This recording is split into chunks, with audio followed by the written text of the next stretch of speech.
গুজুসোনা স্কুলে ভর্তি হওয়ার পরে ওদের মাত্র 1.5 ঘন্টা করে ক্লাস হচ্ছে, তার জন্য আমি ওকে খুব হালকা টিফিন দিয়ে দিচ্ছি। আর এই টিফিন বক্সটা দেখো ওর জন্য কেনা হয়েছে।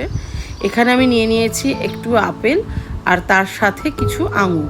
আপেলটাকে মোটামুটি 7-8 টুকরো মতো করে নিচ্ছি, আর ওই রকমই 8-9 টুকরো আঙুর আমি ওর টিফিন বক্সে দিয়ে দেবো। আঙুর খেতে ও ভীষণ ভালোবাসে।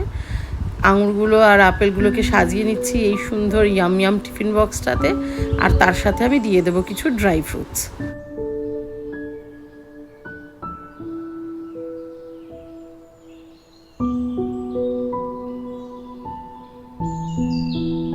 আর শুধু ফল দিলে কি হয়, তাই জন্য তার সাথে দিয়ে দেবো ওর প্রিয় অরিও বিস্কিট। ঢাকা লাগিয়ে দিলাম।